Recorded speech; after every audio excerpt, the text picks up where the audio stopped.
4, 3, 2.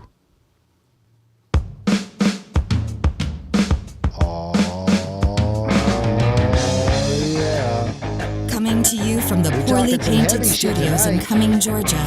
This is the Chuck and Z Show.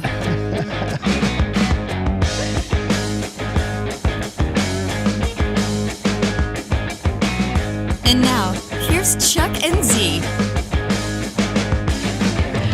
What up, everybody? Welcome to the Chuck and Z Show. Of course, I'm Chuck. And I'm Z. And with us, as always, is Miss Sharon Klein, our producer, Chaos. Hello. Are we going to get any updates on Sharon's sordid soirees this week? Lackluster dating life is how I call it. Lackluster dating life. Yeah, I don't like the sound of that. I'm putting the camera back on you, Chuck. Well, we were gonna have our friend Ruben join us tonight, but Ruben's actually doing something that I respect. Right? He's got a job. Yes. He's just come over here to hang out with us for free. Right? He could go to work and make some money, but no, he's a respectful young man, and he needed to go to work tonight, so unfortunately he wasn't able to join us. But that's kind of one of the things that I've been on a rant about, anyways. It's right? about work, people, and people taking it seriously, and how people don't take it seriously these days. They don't understand what a job is. Mm-hmm. Yeah, but anyways. I know, right? Yeah, and then also, we've had a lot going on. A lot. Yeah, there's a lot of big changes coming down the road for us. Some changes in our personal life that we've been sitting on, stressing out about, obsessing about. Yeah. And but I think that it's pretty much an open thing now. So, what's going on with us, Z? What are we doing? I think we're moving the podcast studio from We're down back the closer, Poorly Painted Studios going in closer to Atlanta. You think? Cumming, Georgia. No.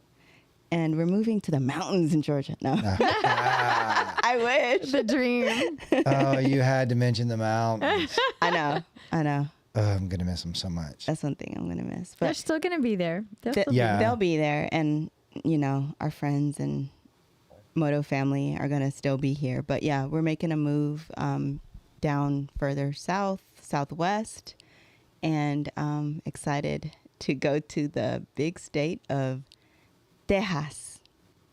which is really Mexico. No. Well, yeah. If you live in Texas or How far Mexico or Florida, How far back California. we going?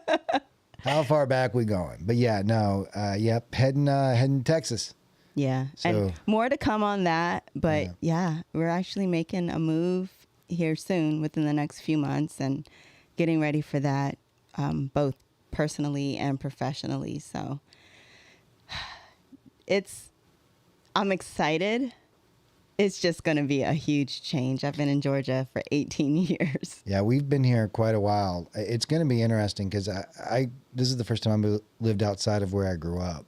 Yeah. I grew up in South Carolina. Georgia was, I guess I kind of was in Charlotte for a minute. I mean, But that's basically only an hour it's from 45 South minutes the Carolina. way I drive, right? Right. From Columbia to Charlotte. yeah.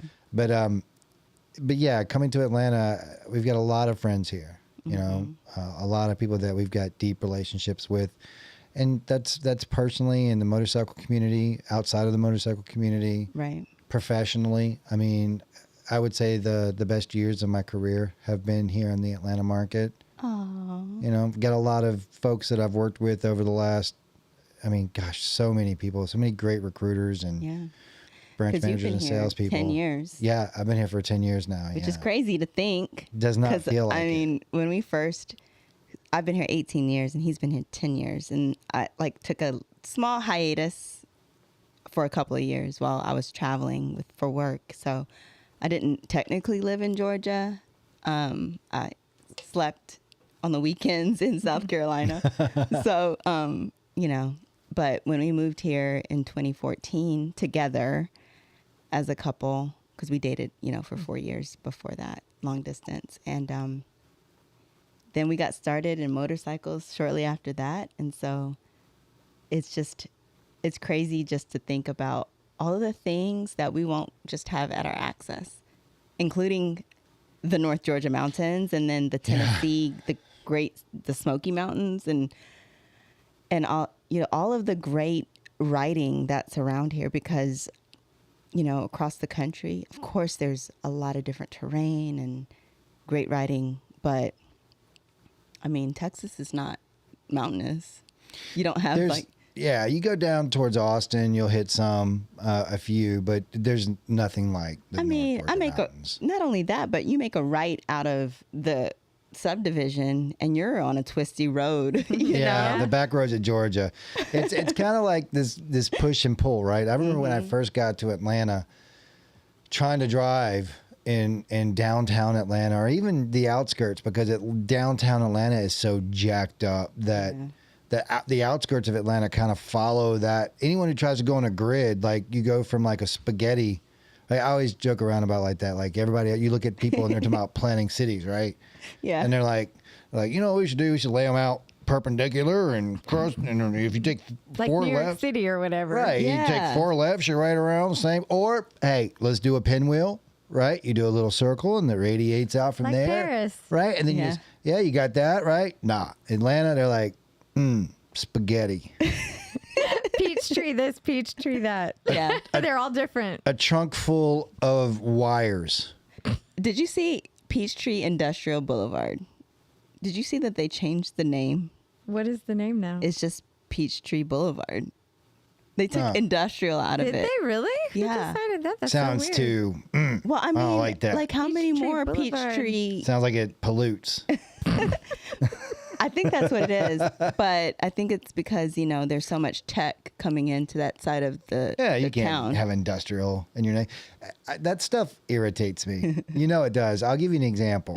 I was in Nashville driving around, and I was going down this little side road, and I come around the corner, and I see a sign that says "speed cushion ahead." I'm like, what the fuck is a speed cushion? So I'm like coming up expecting to see like a pillow or some shit Something soft. some shit in the road. It's just a speed bump. Just a normal old speed bump, They right? call them speed humps. Yeah. And there's only 2 reasons why you would Sweet cushion. go from hump or bump to cushion, right? The first one is it sounds bump. dirty. Bump sounds too aggressive. Oh yeah, bump. And then Sounds hump. like you're just going along and you're happy and bump. No, we don't like that. It's supposed to soften your speed. What softens your speed? A cushion. Yeah. That kind of nonsense, right? And that's the most altruistic one of my 2. Right? your other one? My other one is some asshole sitting around the room going, man, we're not selling any damn signs. You know what we should do? Just change it to cushion.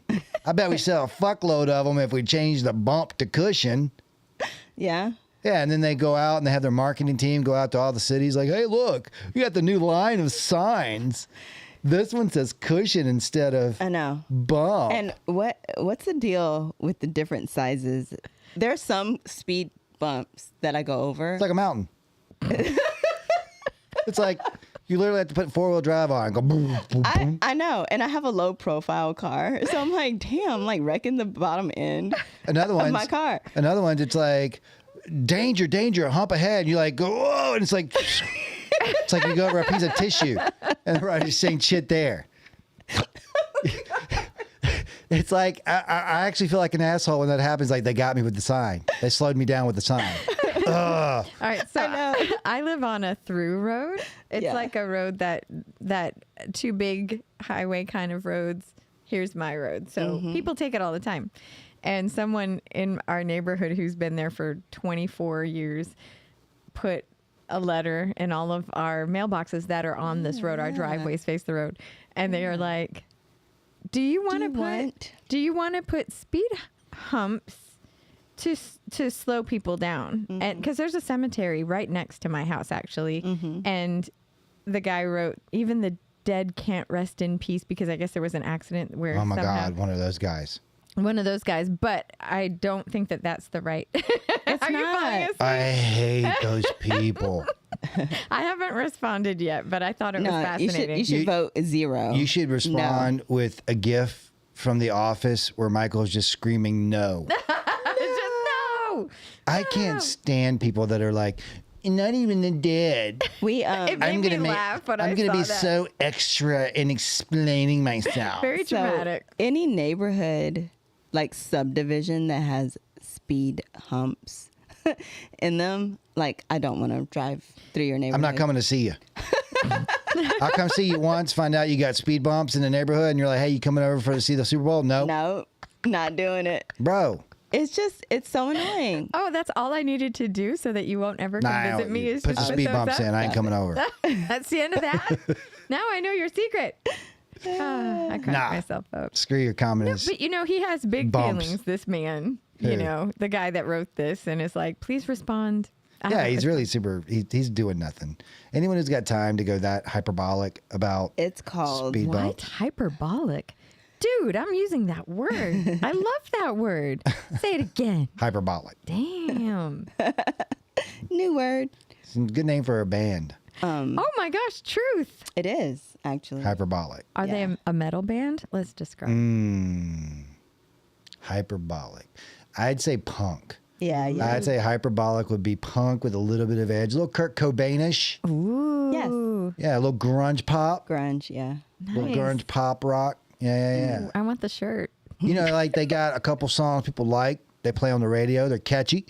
Not Right. too But catchy though, right? Not- Like still on right. the edge. They're still like, oh, do I like this? It's a little, it's hyperbolic. I don't know. Do I like it? Do I not like it? I love it. But then every now and then they drop a song that's kind of like, like a Beatles beat track that blows your mind, right? Yeah.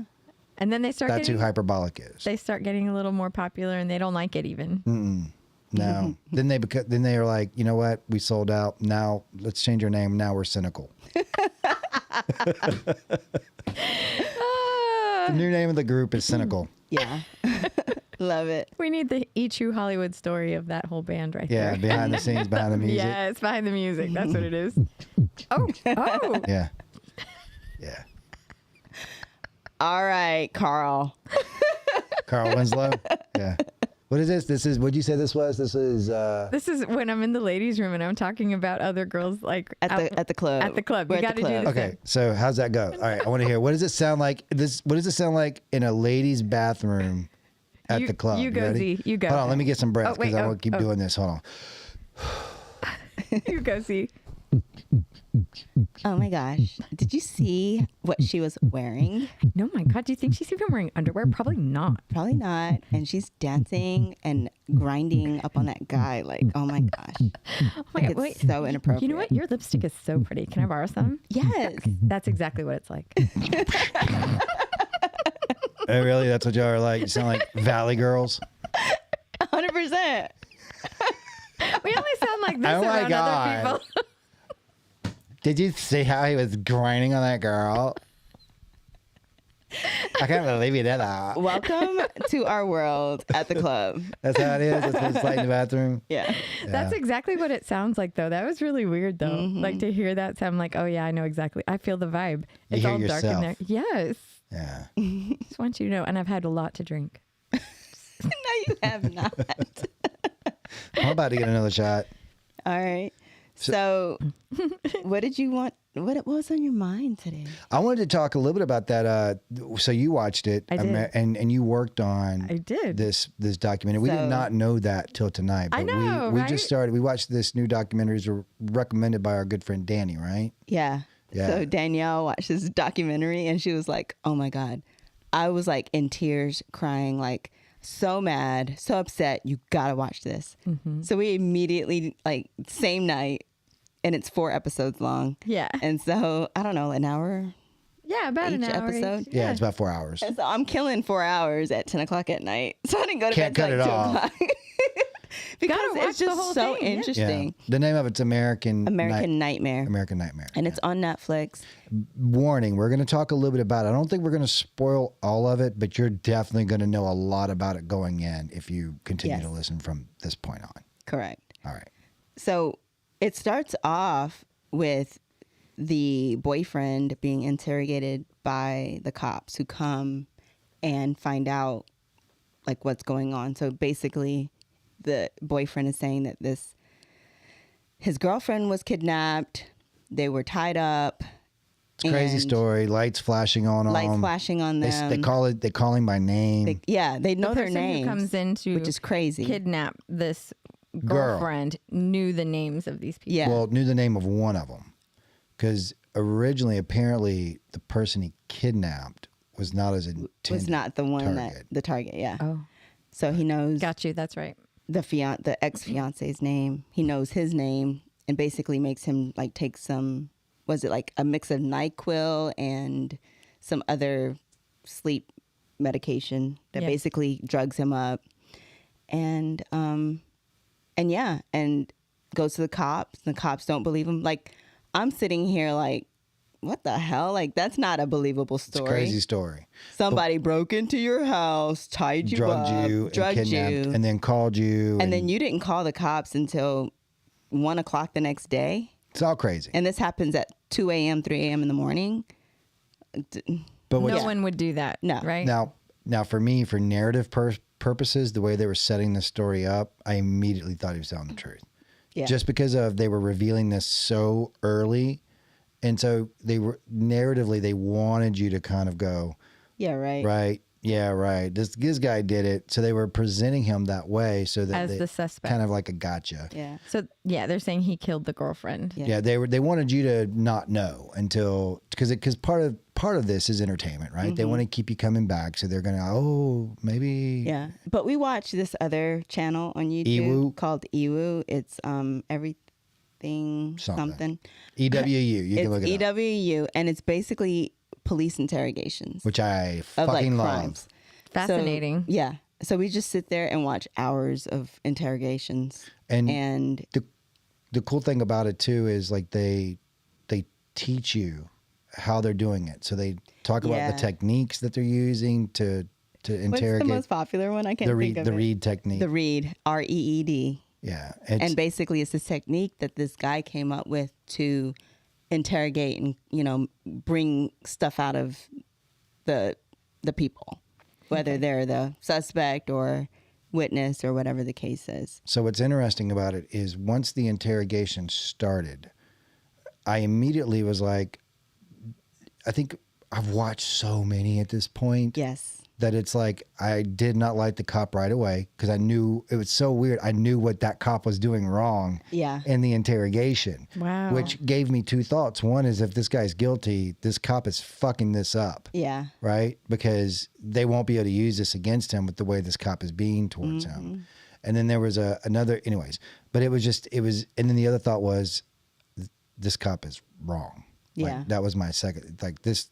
Just because of how certain this cop is and the way they're portraying And him. the questions he was asking. Yeah, they weren't good. But you know what's crazy? That this Ewu show taught me, I don't know if you already knew this, but basically they can lie to you. Oh, yeah, sure. In interrogation. They can lie to you about facts.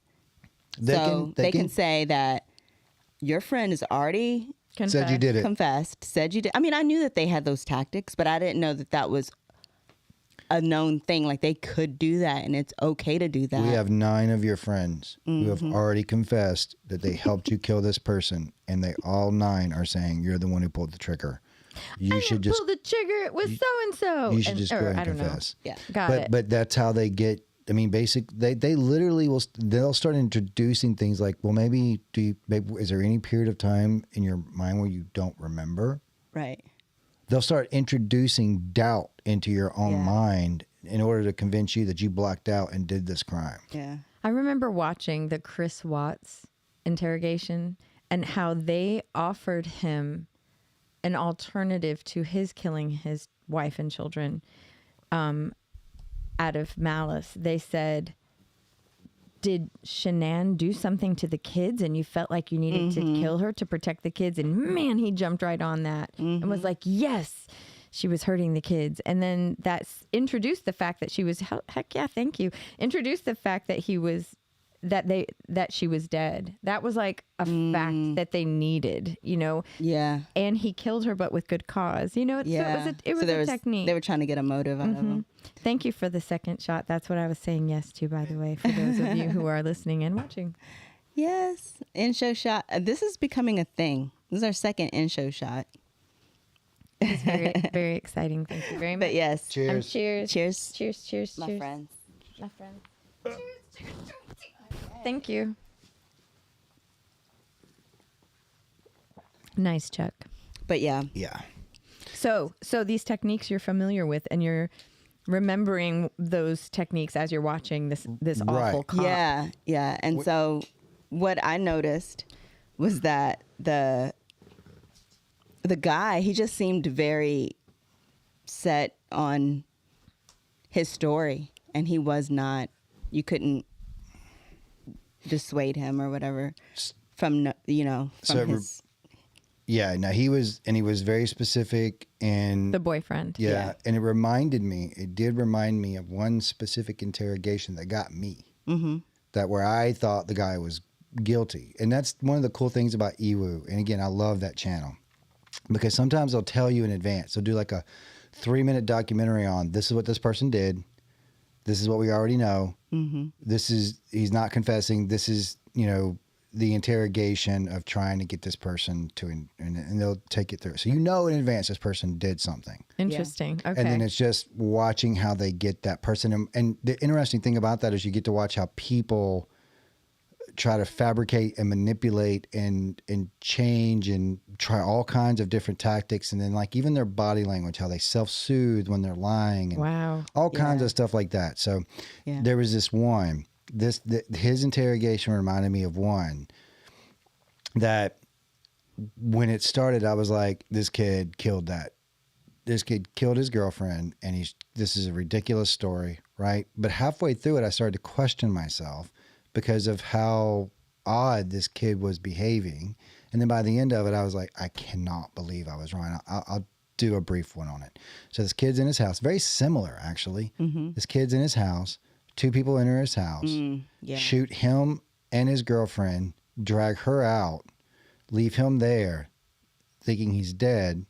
And then he calls the cops the next day and says, someone kidnapped my girlfriend. Very similar.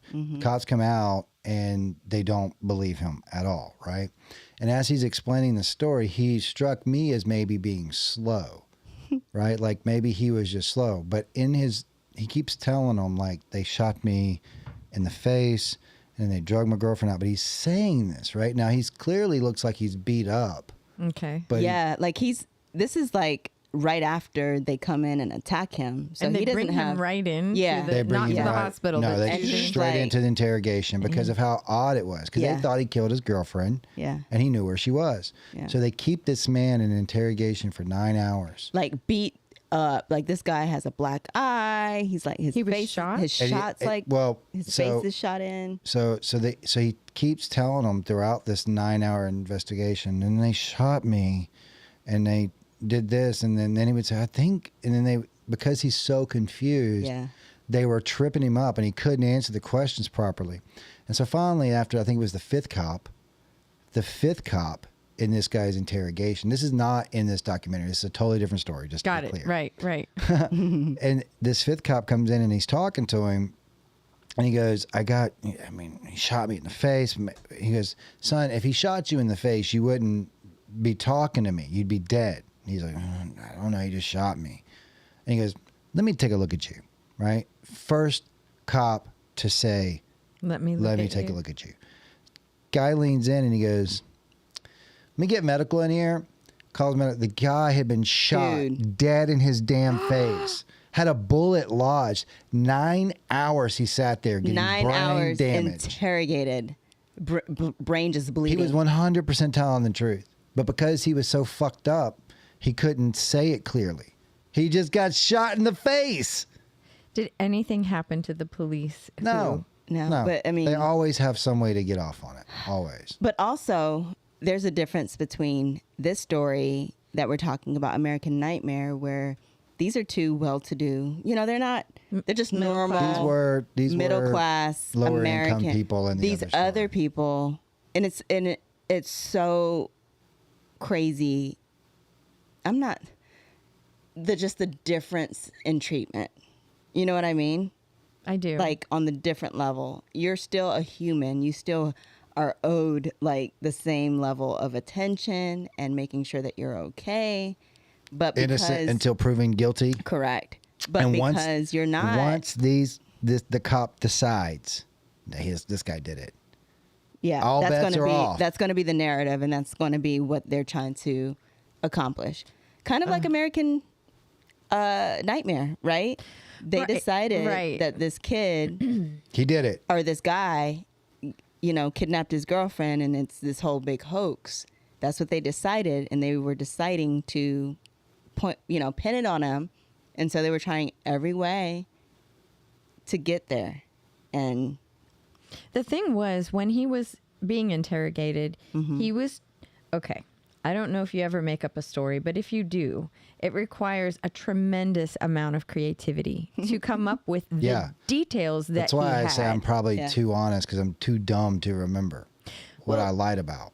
Well, one of the things that I noticed is when he was being interrogated, he was talking about how there was a camera that was put to Yeah. watch him after the kidnapper took the girlfriend. 100%, yeah. He was saying there was a camera. They put a camera there to watch me. That's why I didn't call the cops, because they told me that if I called the cops, they were going to kill her and all this stuff. Yeah. And he described where it was. Like, he pointed. He was Yeah. like, yeah, it was right here. People only do that if it's a real thing. They don't. Yeah. They're picturing it in their head, and they're Yeah. like, yeah. And it was, and the details that were just so specific are not things that you just come up with on your own because you're trying to make a great story. He was very believable to me. Yeah. And I still thought the cop that was interrogating him was horrible. Another interesting thing that I thought about during this entire process is you always find out that these people have the cops, the people who are misbehaving, the guy who's doing the bad thing has a history of doing this shit. Yeah. The cop History of has a ignoring. history of doing this shit. And no, it's like, why is this being missed? Yeah. Yeah. And there's no repercussions for like not following through. Maybe it takes a big case like this. I'll tell you one reason why. guess. Because I think there's a fallacy that we all have, that we think that all of this stuff is stored in some central database somewhere. And it might be, but cops don't. Local police departments don't have access to it. And I'll give you an example. When you run a background check, most people go, well, you just ran a background check, right? So that checks to see if there's anything on your background. Not really. Not really. Depends. I'll give you an example. Depends on the level of the background check that you're really does. conducting. Wow. I'll give you an example of a type of background check, like a CRIM search, which is CRIM. And basically the way a CRIM search Smart was... crim. Smart CRIM. That's right. Smart crim. So what a smart CRIM search does... Never heard of this. Yeah. It's one of the ways that you can get away with doing... All right, so you'll understand how I say it's not totally unbelievable that this stuff wouldn't connect, right? So when you do a smart crim, it does a soft pull on your credit, and it pulls every address you've ever lived at. And the first thing that it does is it checks those counties based on those zip codes, because most likely if you're going to have something on your background, it's going to be in those counties, right? And then it circles out from there to the whole nation, looking through all of those zip codes. Now, if your county's on digital, well, that's immediate. Immediately comes up. If your county's not, and there are a ton that are not. Well, that's Nancy. Nancy gets a notification on this newfangled computer thing. We just had a tornado warning. I'm going home. Yeah. Nancy's like, this thing beeped at me and said, pull file. So she has to get up, go back, search through, pull it, bring it back, scan it in, send it into the background check company. Background check company then sends that information in, right? That's a national crim search. And what that'll catch is anything that you may have done in those counties, in that state, etc. But that's not a national federal search. That doesn't check your federal criminal history. Yeah. It's also not a sexual search, so it doesn't check for whether or not you're on the sexual registry. My point is that each one of these things is classified and put into a compartment, and it takes a service. You literally have to have a service go out and piece all of that information together to get a clear picture of this person's background. Yeah. And just imagine if that person has like multiple aliases, and, Right. and their, their date of birth doesn't match their social security number, and it just doesn't it doesn't tell you that it's not matching. It just gives you the information that it pulled up with that information in it. Or how about when you get someone who, oh, this documentation isn't real. Correct. Here's your letter to show up at the courthouse in 4 days, and then come back with a regular ID. Yeah. Bye-bye, I'll never see you again. Right. No, I remember so we're in employment, obviously. And I remember 22 years ago when I first started in this industry and being a recruiter, and everything wasn't as just kind of on the computer. It wasn't Like as an immediate accessible access. Yeah. as it is now. And it was even more so manual, right? But I remember this guy coming in to apply for a job, and I'm a recruiter, and I'm running a background, I ran his background check because he'd already consented to it a day before. He's coming in and check his status on if he's getting the job or not. And I go back to look at his background check results, and it basically says that this guy is supposed to be in jail No. for killing someone. No. Yeah. And I'm like, how is this even possible? This guy is out and about, and he's supposed to be still in jail. Mm-hmm.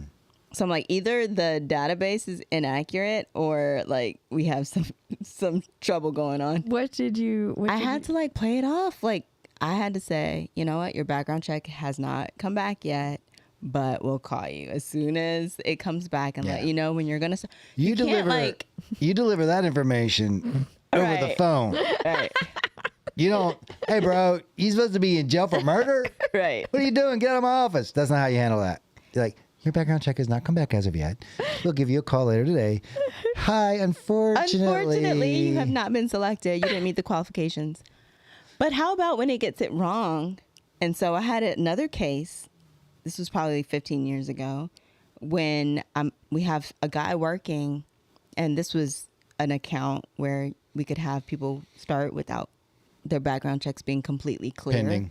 So it's pending, basically. And then when we get it back, if it's terrible, then and not meet the qualifications of the job, we have to remove them, and they have to go and do their due diligence, and if it's wrong or whatever. But this guy came back with something on his background check that was terrible, and it was like a sexual thing. Oh. He was supposedly an offender, right? And I didn't place this guy because I'm in management at this point. And so, but I have to do what's right for the company, and I have to bring him in and kind of tell him the results that were found, and hope that I'm okay, that he's going to be like, all right, yeah, I'm good. I'll go back and contest it if it's not true. So on sex offender cases, they actually have the photo of the individual. Yes. That you can actually see to match, yes. right? So I'm looking at this photo, and this guy comes in my office, and it's not even the guy. No. And I'm sitting here oh shit. There's something on your background, and this is your date of birth, and this is your social security number, and this is the stuff that came up, but you clearly are not this guy.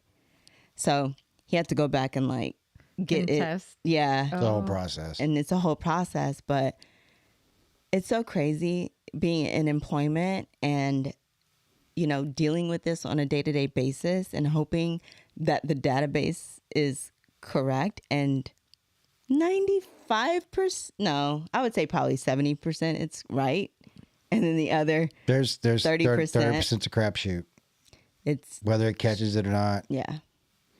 And it's interesting because, right or wrong, I'm not making a judgment on some of this. I'm just making a statement. If you have a pending charge, say you have a pending charge for murder. Right. It's not Now, been resolved. It's, right. You're not guilty, and you're not. It's just pending. It's just Right. You're in the pending. process. You're in the Right. process of going to court for it. By contract, I have to disclose that. But also by law, I can't hold it against you.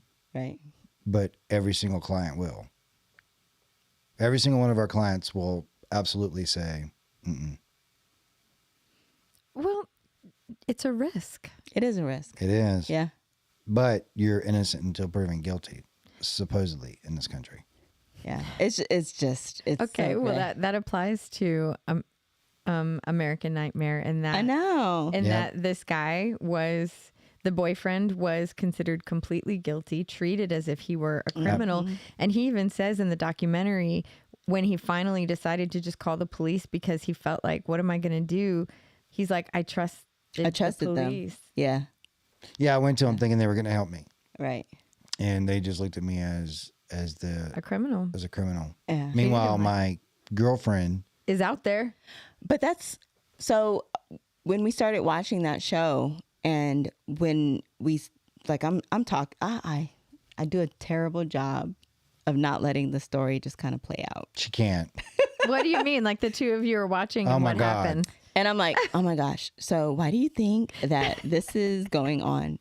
And why do you think, and like, what is the deal with her lipstick? Like, could she not find a better shade of lipstick to wear?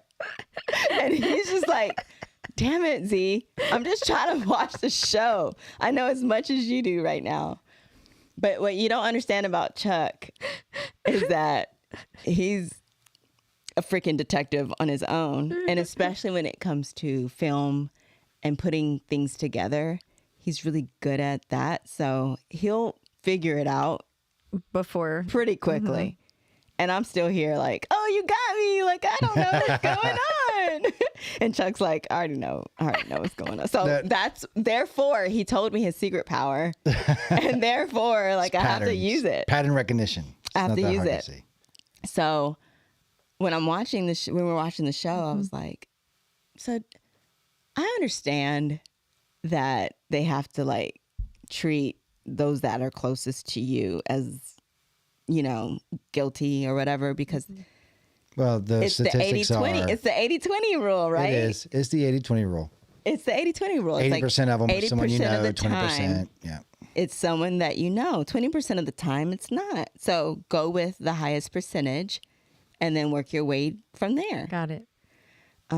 Which, you know, is I think it's smart, right? It's smart, but also But you miss on that 20. you miss, right? And so it just, I don't know. I feel like, yes, there has to be a structure and a formula and a format for things that happen, you know, over and over again, but you have to leave some space for human error Here's what I'll say about in it. it. Over watching, I cannot tell you how many interrogations we watched. Mm-hmm. And then my own personal interactions, people that I know in life. Yeah. Right. The cops that we saw in that documentary are bad cops. 100%. They're not good cops. Yeah.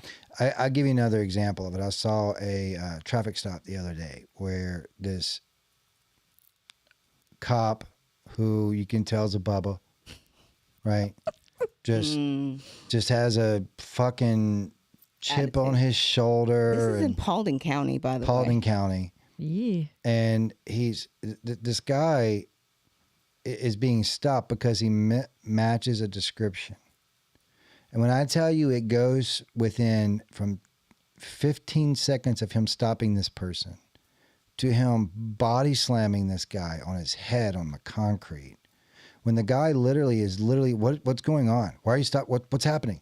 But the cop was like, because the cop's putting his hands behind his back, and he turns and he's like, what's happening? And when he turns a little bit like that, he picks him up wholeheartedly and just suplexes him on the concrete. This guy immediately starts, like he can't talk straight. Clearly something's wrong with his face. You can hear it. It's horrific sounding. Yeah, he's like screaming. And he's like literally saying, what happened? What did I do? I don't know what I did. And the cop, well, you were resisting arrest. That's the first thing that they say. You were resisting arrest. I gave you an order at that point. You're under arrest for obstruction. And this guy is literally laying on the ground with his face cracked open. Jesus. He doesn't even know why he stopped, really.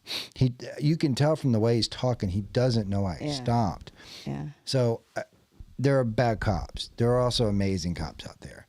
and I know a lot of them, and I've seen a lot of them interrogations who genuinely are trying to find out what's going on. I'm worried about you and all of that. But these cops in this documentary, they're not good cops. They were sanctioned. Did you know that? Or there was some kind of retribution regarding the investigators and FBI chief of police, I want to say that a lot of things changed as a result of this documentary, or as a result of this case. But then they showed it in the documentary. What do you think? What were you going to say there, Chuck? No, so moving forward in that documentary, let's continue on with talking about it. American Nightmare. Yeah. So basically, the thing that's heartbreaking about that entire documentary for me, any of this happened to begin with, right? But that this guy was on the street at all. Yeah. When the perpetrator. Right. Correct. When so it turns out, so let's move forward. So it turns out the guy's telling the truth. Everything he said actually happened. They don't believe him. They put him through hell. They put her through hell when she shows back up because the circumstances turns out that he get. Yeah. So they immediately call her a Gone Girl. So this happened around the time when that movie Gone Girl came out with Ben Affleck and that one girl. And basically in the movie, it made Very sense similar. to me. The lady pretends to have been murdered or been abducted by someone. She shows back up and tried to frame him for the murder. Yeah. But the issue regarding the fact that she shows back up is the way that she showed back up, because she showed back up very calmly, as well as the fact that there was a phone call that she made while she was abducted to the boyfriend, I want to say. And she was saying, or to the family, my name is this. I'm fine. I have been abducted, but I'm fine. Yeah. This event happened today to prove that it was a current event. Yeah. And the way she was speaking was not panicked. It was very chill. Well, she had been drugged. And it makes sense that she would speak this way in hindsight. But in the moment, it was like, why doesn't she seem upset? And then when she did just show up, she showed up calmly. Yeah. And she was still a drug. But she was also shocked. She said, I was completely shocked. I didn't know Well, she was what shocked. happened. But also, he had drugged her on the ride back home.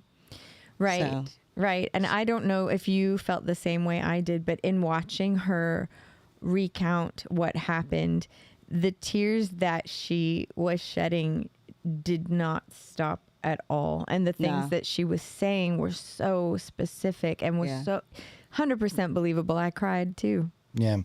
It was, so again, turns out total true story. She was kidnapped. Exactly what he said happened. He had done this before. He had done this to other people. He had been a peeping Tom. He had already been arrested for stuff like this. This was a consistent thing in this man's life, and yet he's just running around. Yeah. What's weird about it is he did look like normal.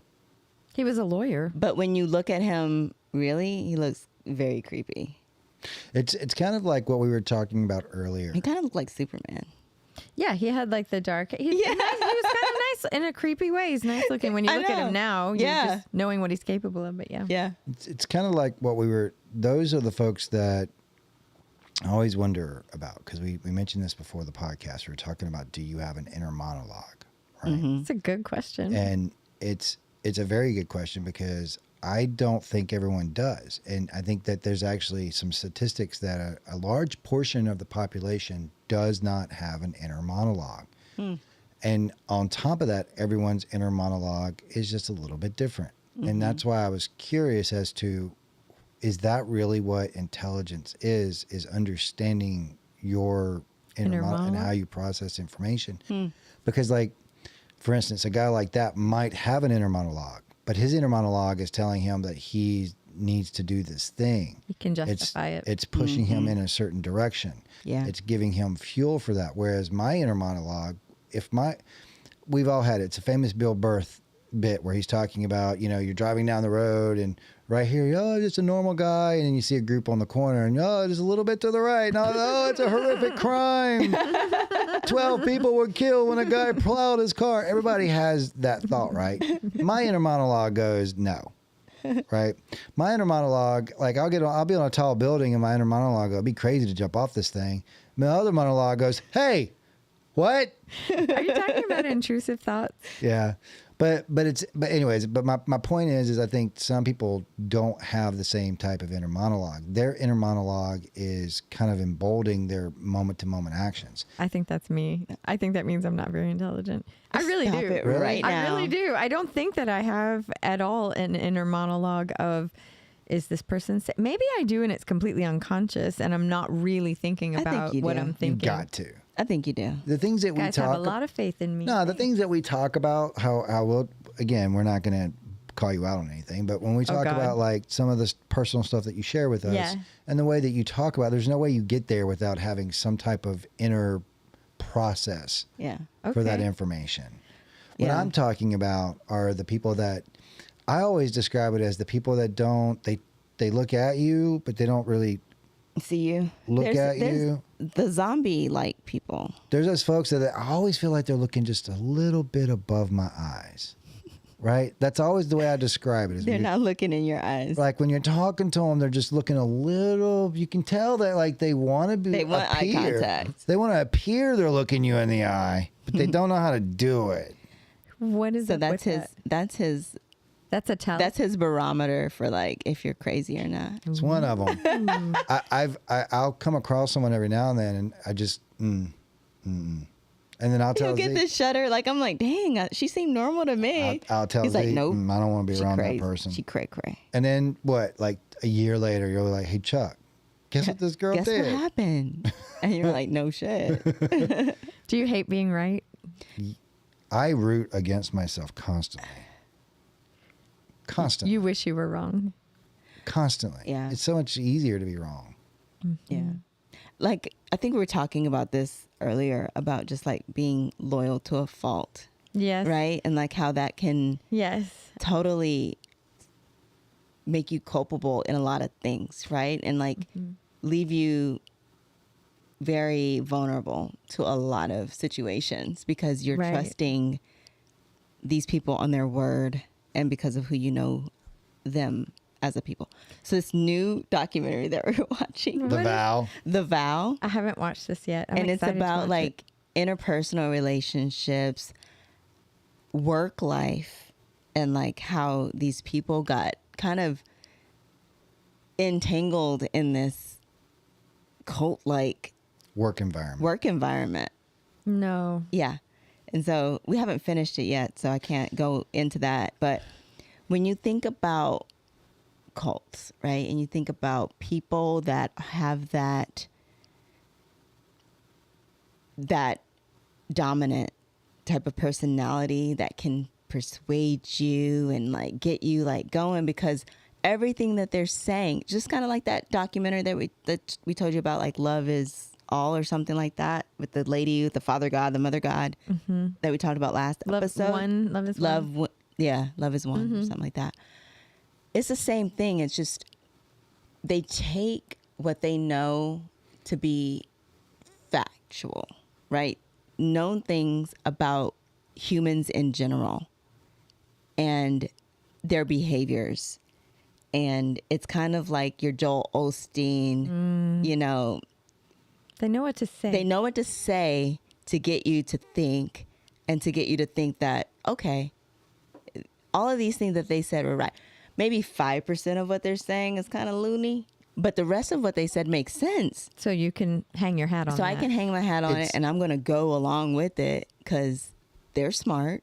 Yeah. They know better than I do. They seem to like be able to read me. They have success. They have so it success. works. They have all these people around them that want to be around them. They attract all these individuals that really are seeking their wisdom and guidance. Totally makes sense. It's all psyop. It's It all is. psyop. It's It's all all game. psychological. It's all psyop. It's all game. If you think about them on every level, I think of it as like micro transactions. Like when you're playing a video game and you want to get this new skin, right? You have to pay like 99 cents. You don't think much about it, right? But then you play the game for a little bit longer, you get bored with that skin. You pay another 99 cents, and then next thing you know, each increment is 99 cents. Yeah. At the end of the month, you spend $100. Yeah. Right? And it doesn't That was seem my like, Candy Crush face. yeah.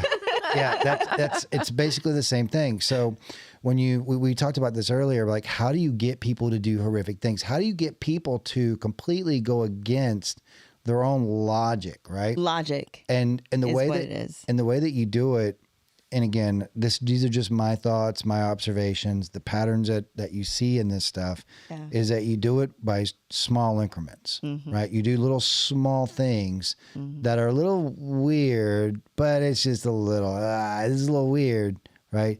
And then that escalates just a little bit. Yeah.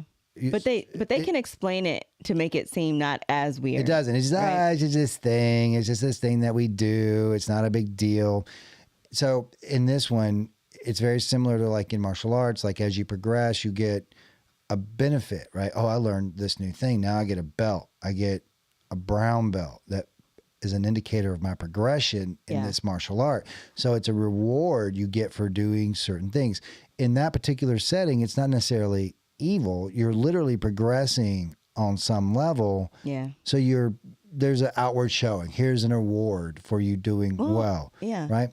In this scenario, it starts off with like, hey, you joined this thing. So, everybody who starts out wears like this little white sash. Just a little sash. It's a white sash. Just a little white sash. And then So as you innocent. progress, It's a little weird. you It's get a those little stripes weird. in your sash. It gets colors change. The further you're in, the more it changes or whatever. So little by little, you get obsessed with this sash, right? Because it shows your and these position. micro promotions that you're getting. These little things, and all that really is required is that you understand a little bit better. Yeah. The guy decides, guess what? It's like that You've Jim earned Carrey. it. You've it's earned like this. it's like that Jim Carrey thing in When Nature Calls 2, where he goes, "Well, I haven't achieved alignment yet," and he goes, "Oh, look, you've just achieved it." Right? It's the same thing. Placating. So the guy goes, "Here you go along." So that progresses and that progresses and that progresses, and you become obsessed with it until someone goes, "You know what? You should get branded." Yeah. No. But we haven't gotten to that point yet. But this is yeah. but this is my point. This is, I'm sorry, I'm on a little bit of a rant. I apologize. But that's how you get it. Same way the Nazis did it. The Nazis didn't wake up one day and go, let's kill all the Jews. They slowly but surely got these people to do things a little bit worse, a little bit worse, a little bit worse, until they were totally indoctrinated to killing people just based on the fact that they were Jewish. The way And then it's even easier when you're a kid, and then you're malleable. And so you can really get in their heads and make them believe that. Right? Everybody has that line. Everybody's existence, no matter how much you try to avoid it, is at the expense of someone somewhere along the line. If you even think of your phone can't exist without some kid pulling cobalt out of the ground for 10 cents a day in the Congo. If that. Sometimes they just get to live that day. They don't get their head beat in, right? So everyone does it. So here's the thought exercise I'll give you so that I can demonstrate this. You're on a train track. It's you and another guy. And this guy is going to be executed. You've been chosen to execute him. Your job is to push him onto the train tracks knowing that a train's going to come along and hit him. Can you physically reach out and push that person onto the train tracks? No. You can't? Can you? I mean, technically, yes, but like, I couldn't. Is there couldn't. something Like- that's stopping me? You mean? No, Right. I Like, wouldn't that's want what to. I'm just saying. your Like, personal, I can't bring thing. myself Could to you do it? No. Okay. I wouldn't want to do it. All right. Let's say that you just have to tell someone. So there's a third guy. And you go, hey, that guy's got to die. Push him on the train tracks. Could you tell him knowing that if you tell him, he's going to push that guy on the train track? No. Okay. No? Okay. Let's say Not a that. murderer. Let's say that you. I'm culpable. I told someone to do it. Right. Exactly. That's right. So let's say you and the guy are now not on the bridge with him. You're in a bunker a mile away. There's a button. If that button's pressed, he falls on the train tracks and dies. You just have to tell the guy to press that button. How many people away do you have to be before that button gets pressed? Right. Everybody has a number because eventually you don't know. Right. Eventually the exercise gets to the point where you just have to take a left today.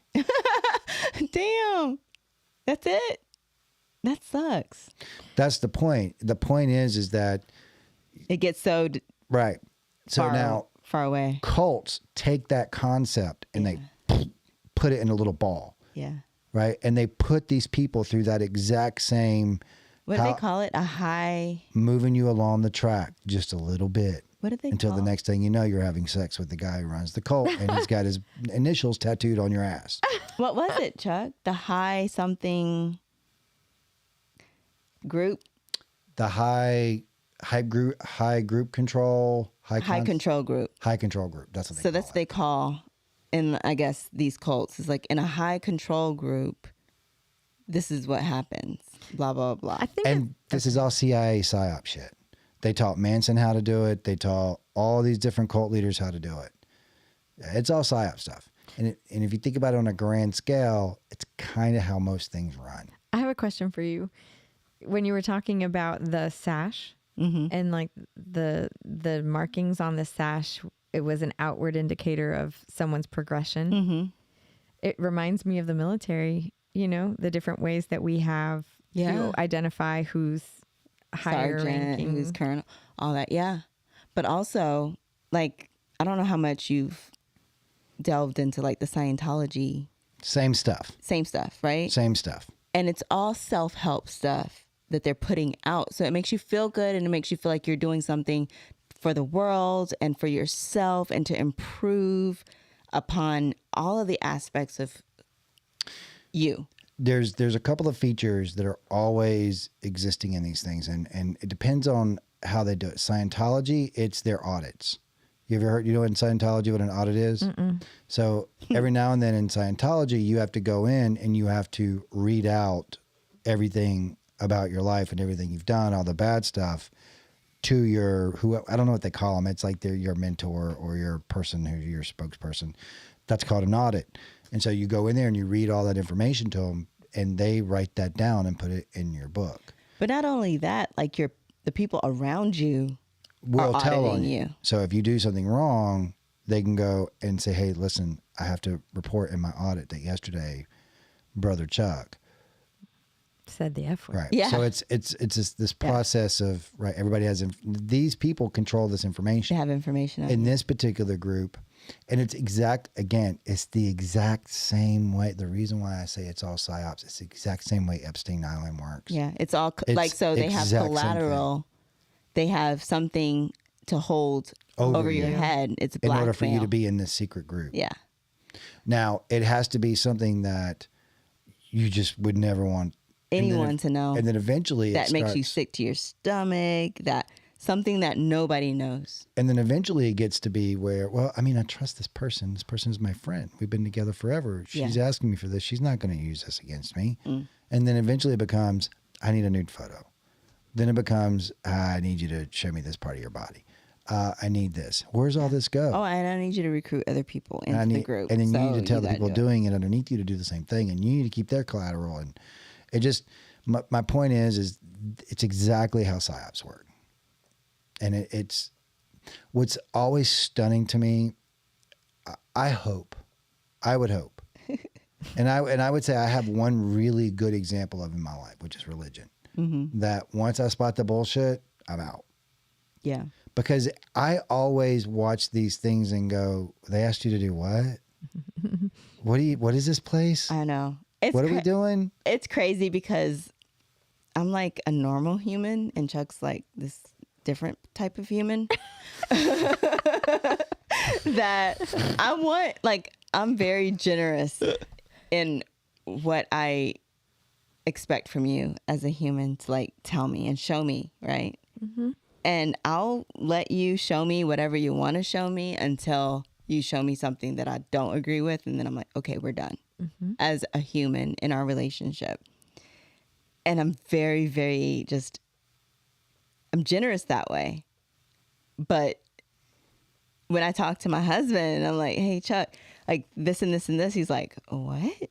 Like, and you believe them, and like, I'm just sitting here like, yeah, I mean, no, like, right? She'll give me the story now. Immediately go, that doesn't make any sense. So let me get this straight. This and this happened at the exact same time, and she just happened to be there. That doesn't make any sense. But how in my head did I reconcile that it wasn't bullshit? Right? How do we? I think we as humans, and we were talking about this last night watching the show because I can't freaking shut up because I have to like dissect and analyze every little part of the show. But I'm just like, humans are so weird. Like, we as a species, we believe and we only see what we want to see. Like, we don't, if there's shit going down, we could be in it and in on it and not realize it until shit hit the fan. It's right? People compromise, and they always, like, for instance, there's a point in this documentary where, like, well, within context, and they're like, context? What context? Right. What context would you as an individual get to a point where you would literally brand another person's initials on your body? Right.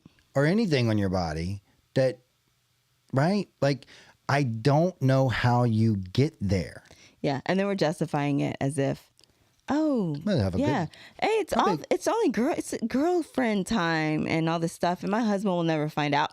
I'm like sitting here thinking, if I got any type of new tattoo on my body, like, my husband's gonna know about it. It doesn't matter where I hide that tattoo.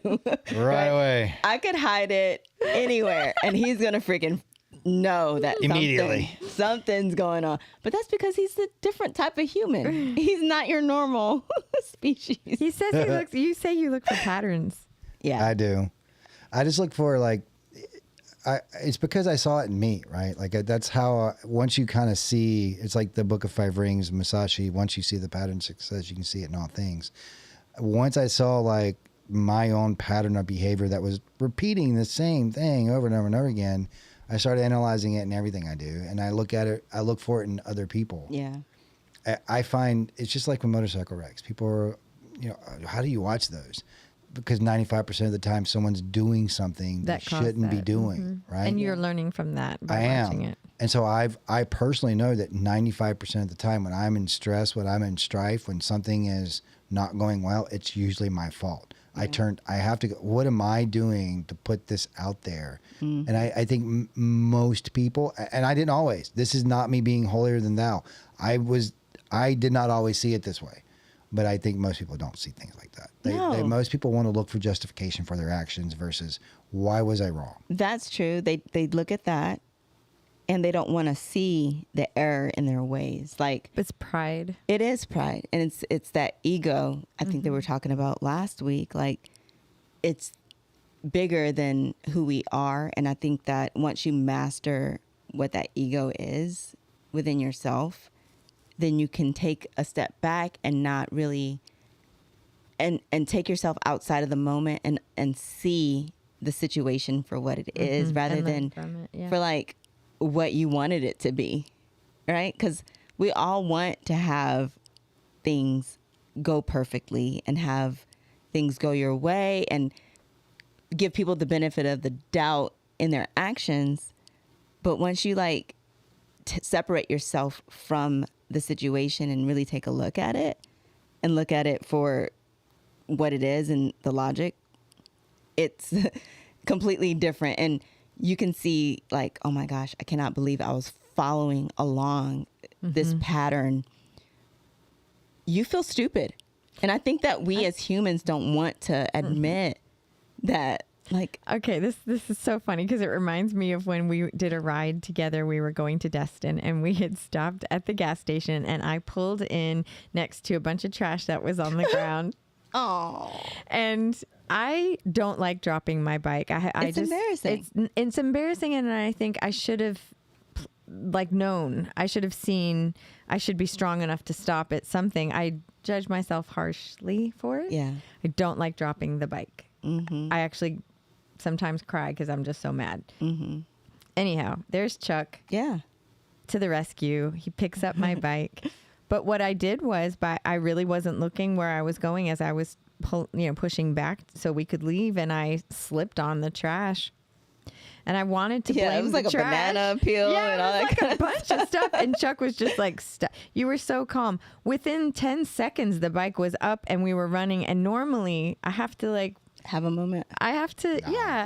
We did not. But I do want to say that in that moment, I could have blamed anyone or anything for that. But it was truly my fault. Trash next to my foot. It is. Someone did that. It's their fault. But now it you was know. mine. Like, but now okay, I know. so now like every time you back up, I bet you look for trash. I do. I am right? strategic. I mean, that's what it is. That's I'm what. strategic in the way I park. Like I will choose not to be in certain areas. Again, where it's an open book test. Once you've made the mistake, you know what not to do next time. And you know what was nice is you didn't make me feel stupid. I loved that. Because it's not a stupid thing. And All you were right. Too tired. It was 4:00 in the morning. We were trying to get to Destin. That's why it happened. It wasn't my fault. We had a 6-hour ride that we were trying to knock I out. hate dropping my bike, man. Dude, at least you didn't drop it in the rain. Well, I made us go through the storm. Yeah. My apologies. I've told this story on the podcast before, so I apologize. But everybody drops their bikes. When we were Daytona. No, it was Destin. It was the same trip. Same trip. We're in PCB. We're pulling into the Harley dealership. I had just got the bike. I was having a little bit of problem with the clutch, and I went to go back it up. Went to go give it gas. Didn't catch like I thought it was going to, and it was a little top heavy. So I just kind of laid it over and set it down. Right. I step off of it. Two guys who are, I guess, in sales at the dealership coming over, and they're like, "Oh, all these girls you're riding with, and you're the only one that dropped your bike." And I was like, "You never dropped your bike." That's never happened. Show me someone who hasn't dropped their bike, and I'll show you someone who doesn't fucking ride. Dropping my bike, though, I get it, Sharon. Like, I get so hot, angry, like tears in my eyes. But just recognize what that is, though. You're mad at yourself. That's what it is, right? Yeah. So, but I think just embrace that. Fucked up. I can't though. I'm like, damn, I'm better than this. I think the same. And I'm it's like, always- don't I know? But you're clearly not because you just did it. I got you, bro. But it's always So eject that thought and go, I thought I was better than this. Fuck. I won't do it next time. I'm still human. Damn it. I'm not superhuman. My bad. I don't know what it is though about it, but there is something that I feel like this just. Why am I not strong enough to pick it up? Like you just got on the bike and lifted it like it was nothing, whereas I would have to do. Yes. It's not that you're not strong enough to pick it up. It's just that it's that moment. I'll give you an I have example. picked up my bike one time. Exactly. So you can. I can, but like, I remember one time going to meet the girls. It was still on the Sporty. Don't shake your head, Chuck. Chuck's shaking his head. Okay, go ahead. But I remember this one time I was going to go meet the girls for lunch during working hours, and Chuck was at work or whatever. And so I was on the bike, and I'm like, I'm going to take the scenic route home. Of course, that's why we ride. Yeah. Like all the twisties, remember? Like turn left, it's like freaking curves. So I'm taking the scenic route home from Roswell to Cumming. And you know, there's a ton of great back roads and all these freaking amazing mansions that you're riding through. And something happens where my music disconnects from my headset and my navigation's all messed up and I have to figure it out. So I'm like, okay, I'm gonna pull into this subdivision and I'm gonna turn around and then I'm gonna set my phone up and then I'm gonna be fine. And I turn into the subdivision, I make a U-turn, and the driveway of the house that I made the U-turn on has like a dip in it. Oh no. And so I go into the U-turn and then all of a sudden I'm just like, bloop. No, the worst feeling ever. And I'm by myself. Nobody's in the neighborhood that's out. The house looks like everybody's at work. And I'm sitting here for 2 minutes. I'm like, just breathe, Z. Like, you can get this bike up. Like, I'm so mad at myself. And gas starts leaking out of the tank. No. And so I'm like, I got this. So I'm like, I muster it up and like one try. And then I get it, right? And I get it up and I put the freaking kickstand in. Yeah. Good thing it fell on this side instead of on the other side. Yes. I agree with that. I'm like, but I got it up. And I'm like, sweating in my helmet, like So mad at myself. and I get on the phone with Chuck, and I'm like, so, and I know that you noticed that I was here at this subdivision for like 10 minutes. And I know you're going to be mad at me because I dropped my bike. But, and because, he's not here to protect me. And, but I freaking got my bike up by myself. You did. Well, one time we were doing the photo shoot. Do you remember? Yeah. We were in this parking lot where they have the murals. Mm-hmm. And it was downtown Atlanta. It was kind of in a like a tiny parking lot that needed to be repaved. Yes. And I had pulled my bike in and parked normally, and I was getting ready to leave, and I was backing out, and you were right there, Chuck. And I hit just some divot in the pavement, and my bike was just about to fall. But like, what do you do? Yeah. What do you do? Like, there's no way I could have stopped it. You gotta let it saved fall. it. That's the worst. You know what I mean? Like No, but dude, the mental torture I'm gonna go through for tear your shoulder off. Y'all listen. Don't you y'all listen? I just Okay, see go ahead. this so differently, right? So, all right. First of all, let's talk about that moment, because that one moment when you're dropping it, I felt it going. I like didn't know where what the to do. weight is just. It's just right there. Yeah. I couldn't get hit out of it almost. either. You hit that stalemate where you're like, Yeah. You almost got it. oh fuck. Yeah. And it goes on down. That moment sucks. That was with the bagger. for But me. but it's just process for me, right? It goes, bam, fuck, 1, 2, oh goddamn, that's embarrassing. All right, get your ass under it, grab it here, lift, get back on the bike, I don't know. It's just okay. Drop the You're bike. so perfect. It's not perfect. It's just I don't know why it's embarrassing. We all need to be like. I don't know why. I don't know why it's embarrassing. I don't know why people get I'm upset. not. I don't know if it's embarrassed. I'm mad. I'm At what? mad that I didn't. Well, who you handle gonna tell? it right? You're mad at you. Who you gonna tell? Oh, me for days. Well, tell your ass to pick the bike up. That's what when you get mad when you instead of like, oh, I can't believe I dropped it. Yeah. Oh, pick your bike up. Try that. That's true. That's I Don't guess. you be so positive. But like, No, but it's just pick it up. Move on. All right, but it Chuck. also like makes you not have to deal with all that grief that you're giving yourself to. You're right. You're absolutely You right. know, Right. You're being mean to yourself for no reason. Everybody drops their bike. Yeah. If you're like, it's gonna hurt my wallet, I have to replace that bar. But that's about it. But it's typically when you're in a slow speed. So most of the time, if you're not on a hill, you're not like scraping paint and stuff. And you may just like break a mirror or like snag a peg or.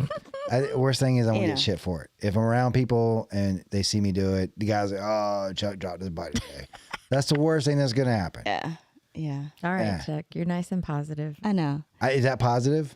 Yeah, you reframed it to be something as a learning thing and normalized human and being a human on a bike. I struggle a little bit with that. So there's my inner monologue. My inner monologue is, God damn it! I know. Life is a series of self-sustaining actions. Yeah. Yeah. If your bike's on the ground, the only way it's going to get up is if you pick it up. True story. But how about like when people drop their bikes in front of me? I'm not like that. I'm like let to me the rescue. help you. Like, let's go. Let's help. Yes. Let's No do judgment. this. I'll Like, help you. stop being mad at yourself. Do Yeah. not cry. Do not be upset with yourself. This happened. Like, I'm like tucking, like pepping them Yeah. up, right? But for myself, that's not how it But goes. it's for like, me. no, you're perfect. You suck today. Professional racers wreck. I've 100%, yeah. watched incredible bikers drop their bikes. Yeah. Yeah. It happens. I'm an incredible biker. I'm gonna say to myself, You are. If the qualification for being an incredible biker is dropping your bike, yes, you're one of them. "Oh, Chuck." How about that? If you I haven't do. dropped your bike, then you ain't a real rider. Isn't that what we in the motorcycle community and our tribe says? Like, my we're like, God. if you haven't dropped your bike, you're not a real rider. All right. Well, on that note, we'll talk about tribes and all that next time because Yeah. we're going long. That's all right. Yeah, I saw one of those posts earlier today. We'll end it on this. Real riders don't check the temperature and weather before they go. Yeah. Some don't. Some do. Yeah. Why does it have to be such such a source of pride. I don't understand it. It's a flex. It's still like, it's because, and we'll talk about this too, because there's been a change with Lolita's Atlanta, obviously. Yes. But it's like when I plan a ride and I have this amazing ride planned out, and 3 days ahead of time, I'm checking the weather and it's like 85% chance of rain. And I'm like, why? Like, why? On the weekend that I plan a ride, like it never freaking fails. Like, True. Why isn't it this weekend? Or why isn't it the following weekend? Like, why is it on the weekend that I have the ride? So I get it. Yeah. I don't like that disappointment. I don't like the disappointment at all when I know. Yeah. I'm Because you get so excited. stoked. You want to hang out with the girls. Heck yeah. Like riding in a group, for the most part, is pretty fun. Well, I think that's a good topic to throw out to the audience that we can talk about next week. So between now and then, put your comments down below. Let us know what you think about this. But what is it that drives people to make statements like, "You're not a real whatever unless you do this," right? And I always go back to like, if you don't know anything about it, you can't. Okay, listen, I'm not a professional chef. Right, but I know what a good steak tastes like. Yeah. You know what I mean? A1 sauce. So my point is like I can still have an opinion on this even if I don't know. Right, because it's your personal opinion. Like, I don't understand why we have to, and yes, that's for another time, but why we have to co-sign on everybody's opinion about something if it's not truly how you feel and how you think. I've got a theory on it, obviously. It'd be great to talk about. Yeah, I think it'd be a good one to talk about. Tribalism. Next. I think it's deeper than that. That's what she said. Yeah. Oh! On a regular basis. That's even what she said. Damn. All right, guys. Well, thank you so much for joining in to the Chuck and Z show where your kids can listen as well. Are you blushing? Is this you blushing? Is you blushing? No, this is me signing off. All right. Remember to like and subscribe, and please share, and follow us on the IG for Chuck and Z. Chuck and Z. I know. do that. He's like, stop doing it. You don't sound good. I don't like that. All right, everybody, shine side up. See you next week. Bye, everyone. Bye, guys.